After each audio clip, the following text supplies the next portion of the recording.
Une femme de tête, une femme de cœur, une femme d'action. Kaltouma Sindigué, entre engagement et ambition, prouve que chaque couronne est avant tout une responsabilité.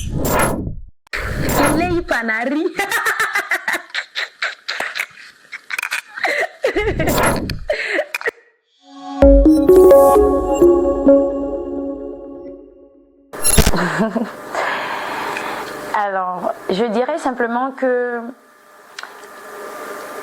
en moi-même, j'ai toujours voulu justement entreprendre. Déjà, sans savoir que c'était de l'entrepreneuriat, ce que je faisais un peu plus jeune.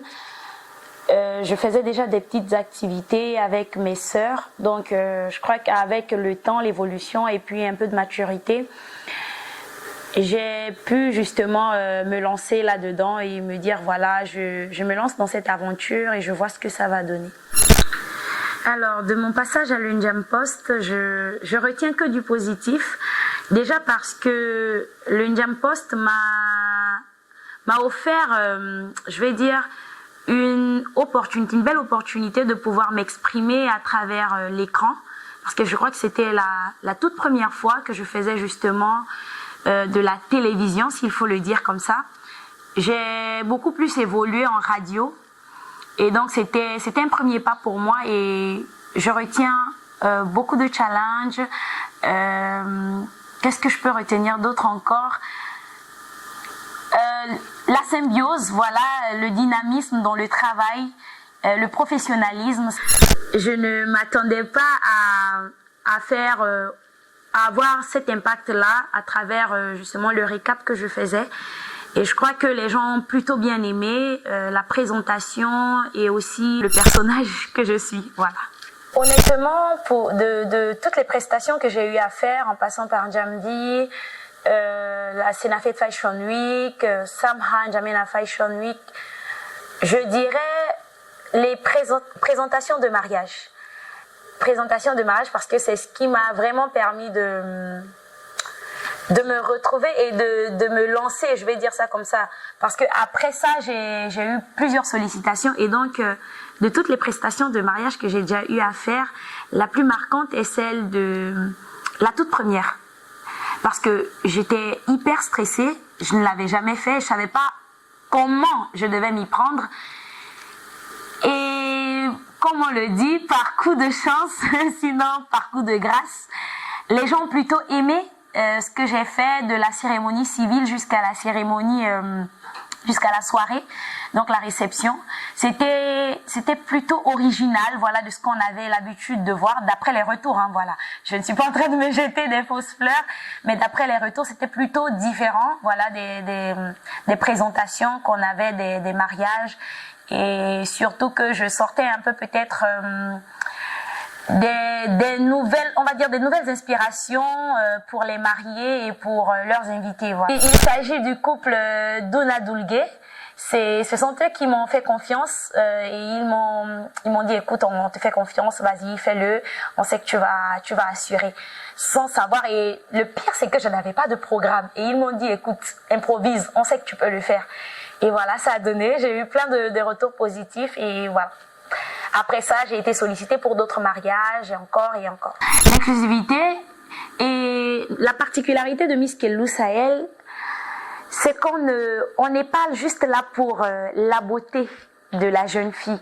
On va bien au-delà et ce qu'on fait, nous faisons la promotion de l'insertion professionnelle et l'entrepreneuriat des jeunes, parce que la plupart des candidates en fait qui viennent s'inscrire là sont des jeunes diplômés et pour la plupart elles n'ont pas d'activité professionnelle et même pas des stages d'ailleurs. Donc nous leur offrons cette plateforme en fait à travers justement l'événement Miss Kellou Sahel, de pouvoir leur trouver des stages professionnels et des stages pré-emploi, sinon également des activités.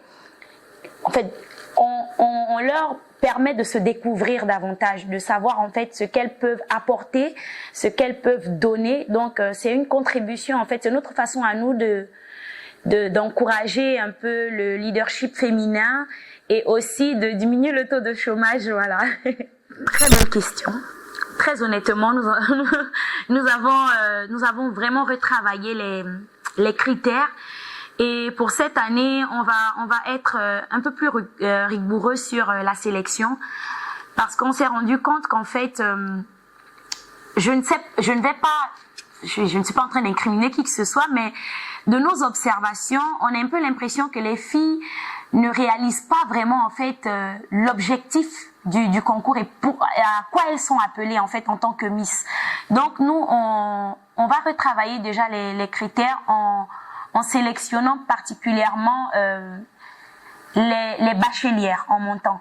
Et même au niveau de l'âge, nous avons revu l'âge aussi pour avoir des filles un peu plus matures et qui savent ce qu'elles veulent dans la vie. Parce que quand on parle d'insertion professionnelle, on parle des personnes matures qui peuvent déjà être dans la vie active. Et donc tu ne peux pas avoir une licence ou bien un diplôme, peu importe lequel, et ne pas savoir ce que tu veux faire de ce diplôme-là, sinon quelles sont tes ambitions en fait dans la vie active. Et donc nous, cette année, on va vraiment corser comme on dit. Et aussi, on va privilégier, déjà qu'on privilégie l'intelligence, cette fois-ci encore, on va mettre une touche, ça sera l'anglais. Les candidates doivent pouvoir s'exprimer en anglais pour les compétitions à l'international, parce qu'on s'est rendu compte qu'on avait beaucoup de chance, mais l'anglais nous a vraiment fait défaut à l'international, et ce qui a fait qu'on a toujours occupé la seconde place au lieu de la première.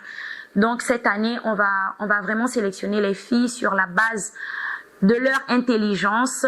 La beauté, enfin comme on dit, elle est relative, certes. Une Miss doit être belle déjà, mais vraiment l'intelligence et aussi le savoir, c'est-à-dire ton engagement. Tu ne viens pas là juste pour défiler et pour faire la Miss, mais tu viens là parce que tu dois apporter quelque chose et contribuer. Donc savoir que ton cahier de charge, ton année doit être bien, on va dire structuré et bien développé, voilà, pour pouvoir réaliser les objectifs et le projet, voilà, le projet entrepreneurial. Alors, l'association Câlin a pour mission phare déjà la lutte contre le cancer féminin, c'est-à-dire le cancer du col de l'utérus et le cancer de sein. Et maintenant, au-delà de ça, nous avons justement la compétition Miss Kelou Sahel, qui fait partie des objectifs. On a également un volet kermesse qui est justement d'offrir aux enfants une petite plateforme on va dire, de divertissement, c'est-à-dire à travers des jeux, ils peuvent se retrouver, on cible un coin et puis on essaye d'aménager ce coin-là avec des jeux pour enfants et on les invite à venir passer toute une journée à s'amuser, se divertir, rencontrer d'autres enfants qu'ils n'ont pas l'habitude peut-être de voir et voilà. Je vais aborder l'aspect financier parce que au Tchad nous avons beaucoup d'associations à but non lucratif qui défendent une cause et qui malheureusement parfois n'atteignent pas les objectifs à cause justement de l'accompagnement. On n'a pas un véritable accompagnement, je sais pas ce qui cloche et si peut-être nous ne répondons pas peut-être au cahier de charge de certaines institutions. Mais voilà vraiment le véritable défi. Et au-delà de ça aussi, c'est avoir des membres en fait qui comprennent la vision. Je parle des adhérents qui comprennent la vision et qui l'embrassent véritablement pour permettre d'avancer dans le combat, sinon dans les objectifs fixés de l'association. Voilà vraiment les défis, quoi.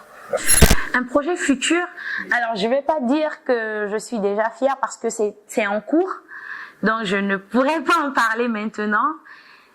Je pourrais peut-être revenir une prochaine fois en parler lorsque nous allons le mettre sur pied parce que jusqu'à présent c'est encore en coulisses, en train d'être travaillé et donc ma fierté ne se manifestera que lorsque nous l'aurons vraiment voilà, dévoilé, quoi. Ma plus grande leçon en tant que femme d'affaires, c'est rester droite dans ses bottes. Droite dans ses bottes et résiliente. Parce que le monde des affaires, ce n'est absolument pas du chocolat, sinon du lait, une tasse de thé.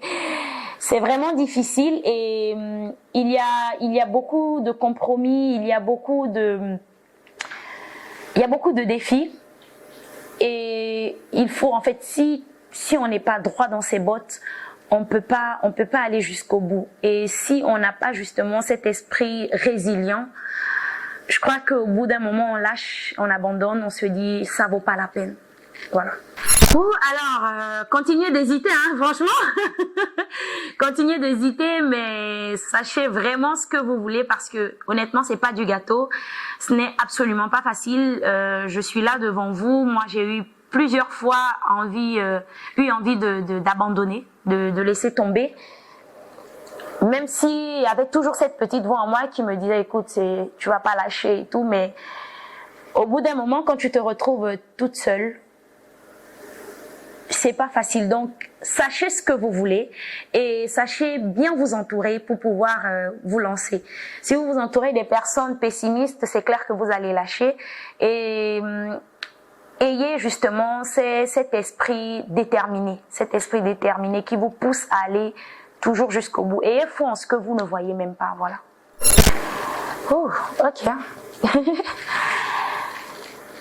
Pour ma part, je dirais que j'incarne un modèle plutôt résilient, de la résilience,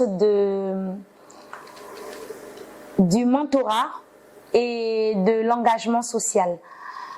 Je dis ça comme ça à travers justement ce que j'ai pu toucher et pu faire déjà. Donc, je me définirais comme ça. Quelqu'un de résilient, d'engagé et surtout, voilà, déterminé. Ok. Alors, dans le monde des affaires, de l'entrepreneuriat, là, comme ça, tout de suite, je dirais Oprah Winfrey. Oprah Winfrey parce que c'est une femme, je vais dire, c'est une figure emblématique du leadership féminin dans le monde. Et cette dame particulièrement m'a marquée, son histoire m'a marquée et je crois, je ne vais pas on va dire, être prétentieuse, mais quand je regarde un peu ce que je fais et quand je suis son parcours, je crois que je suis pas sur une autre piste que sur la piste qu'elle a empruntée jusqu'au niveau qu'elle a aujourd'hui. Donc si j'avais la chance de dîner avec une femme inspirante dans le monde des affaires, ça serait Oprah Winfrey pour son leadership, son engagement envers les causes sociales, envers les femmes justement, l'épanouissement, l'autonomisation des femmes et aussi son mentorat à travers justement son émission de Oprah Winfrey Show. Qui met en avant justement des talents, qui offre une plateforme en fait aux gens de pouvoir s'exprimer. Offrir des vacances à mes parents.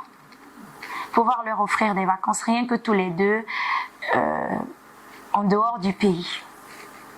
Voilà. Ça, c'est un truc que j'ai à l'esprit et j'espère, par la grâce de Dieu, pouvoir réaliser ça et qu'ils seront toujours encore là, quoi. Ok. Ma philosophie de vie, je dirais tenir à ses valeurs et vivre pour Dieu. Oh. Dernièrement, on m'a posé cette question aussi, mais je dirais non. J'ai pas laissé tomber les médias. J'ai juste marqué une petite pause pour me permettre de me reconstituer mais là, je reviens bientôt, là, très très bientôt, vous me verrez.